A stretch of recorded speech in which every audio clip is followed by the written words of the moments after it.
गर्भवती महिलाओं के लिए ऐसे बहुत से पवित्र नियम हैं जिसको यदि वह अपनी दिनचर्या में शामिल कर ले तो हर घर में ओजस्वी तेजस्वी संतानों का जन्म होगा। इस वीडियो में आज हम आपको केवल एक नियम की जानकारी देंगे। अन्य नियमों की जानकारी प्राप्त करने के लिए जुड़े रहें हमारे YouTube चैनल से।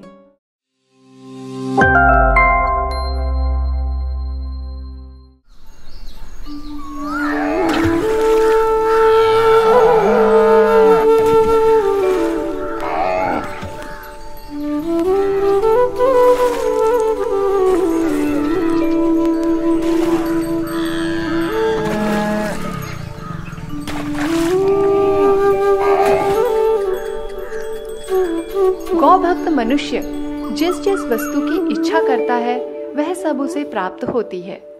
स्त्रियों में जो गायों की भक्त है वे मनोवांछित कामनाएं प्राप्त कर लेती हैं। पुत्रार्थी मनुष्य पुत्र पाता है और कन्यार्थी कन्या। धन चाहने वाले को धन और धर्म चाहने वाले को धर्म प्राप्त होता है। विद्यार्थी विद्या पाता है और सुखार्थी सुख। गौ भक्त के लिए यहाँ कुछ भी दुर्लभ नहीं है। पुराणों में भी इसका उल्लेख मिलता है कि गाय की पूंछ छूने मात्र से मुक्ति का मार्ग खुल जाता है। एक शास्त्रीय कथा के अनुसार संतान रहित राजा दिलीप ने गुरु वशिष्ठ जी के बताए हुए नियमानुसार गौ सेवा की। यदि राजा दिलीप ने गौ सेवा ना की होती तो वंशावरोध तो हो ही गया था।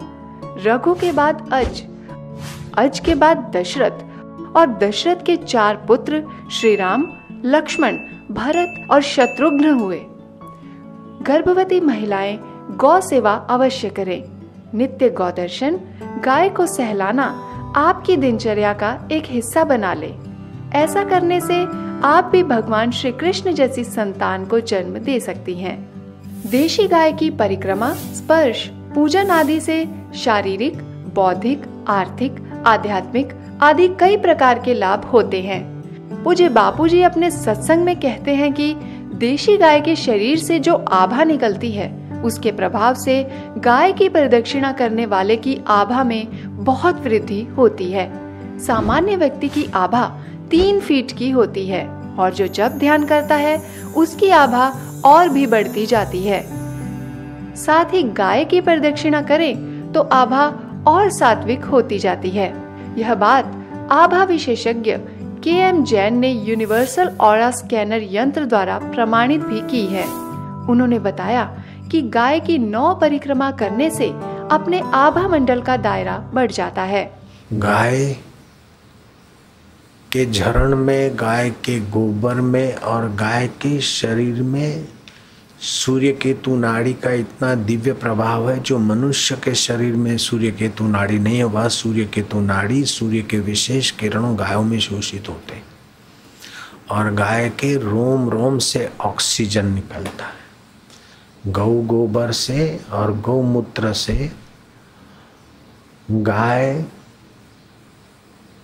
का खर्च तो निकल सकता है, लेकिन 2-3 गाय से एक परिवार का पोषण हो सकता है और भूमि उर्वर हो सकती है।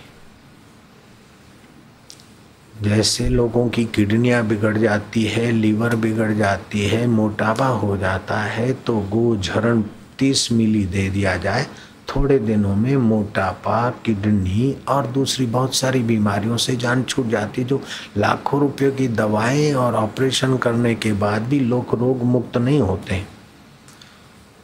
वो गोझरण से होते। गाय के घी में अपना प्रभाव है, गाय के दूध में अपना प्रभाव है, गाय के छाछ और दही में अपना प्रभाव है, लेकिन गाय की हाजरी में भी अपना विलक्षण प्रभाव है। वहाँ बैक्टीरिया, टीबी के बैक्टीरिया नहीं होते। अशुद्ध चीजें, भूत प्रेत या पागलपन के परमाणु वहाँ पनपते ही नहीं।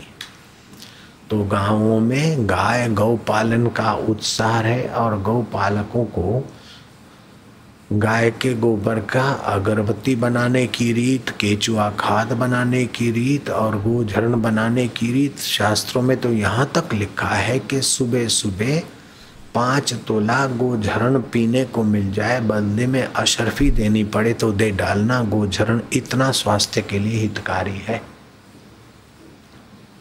लेकिन लोग जानते नहीं है। इतनी कीमती वस्तुएं यूं ही बह जाती है। सूर्य के हजार हजार प्रकार के किरण हैं, उसमें 3 मुख्य हैं। एक तो दाहक किरण, दूसरे पोषक किरण, तीसरे गो किरण। सूर्य केतु नाड़ी गो किरणों को अपने में शोषित करती, इसीलिए उस प्राणी का नाम गौ रखा गया है। कोई भी राजा महाराजा अथवा ऋषि तेजस्वी बनना चाहते थे तो यज्ञ कराते थे, और यज्ञ में पंचगव्य दिया जाता है।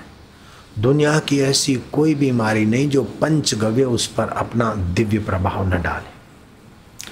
शरीर की बीमारियों को और मन की उद्विग्नता को और बुद्धि के दोषों को तो हरती, और हड्डी तक के बीमारियों को गाय का पंचगव्य दूर करता है। पूज्य बापूजी कहते हैं, संतान को बढ़िया तेजस्वी बनाना है तो गर्भिणी अलग अलग रंग की 7 गायों की प्रदक्षिणा करके गाय को जरा सा सहला दे, आटे गुड़ आदि का लड्डू या केला खिला दे।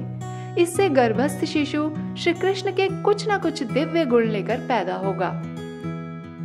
गर्भवती महिला द्वारा सामान्य गति से प्रदक्षिणा करने पर शरीर पर कोई तनाव ना पड़ते हुए श्वास द्वारा रक्त एवं हृदय का शुद्धिकरण होता है। इससे गर्भस्थ शिशु को भी विशेष लाभ होता है। गर्भिणी सद्गुरु द्वारा प्राप्त गुरु मंत्र या भगवान नाम का जप करते हुए परिक्रमा करे, इससे और अधिक फायदा होगा। यदि अनुकूल हो तो गर्भाधान से 9वें महीने तक 108 परिक्रमा चालू रखें। इससे गर्भिणी का प्रतिदिन लगभग 2 किलोमीटर चलना होगा, जिससे प्रसूति नैसर्गिक होगी और सिजेरियन की संभावना बहुत कम हो जाएगी। 7वें महीने से 9वें महीने तक 108 परिक्रमा रुक रुक कर पूरी करें। परिक्रमा करते समय गोबर का तिलक करें।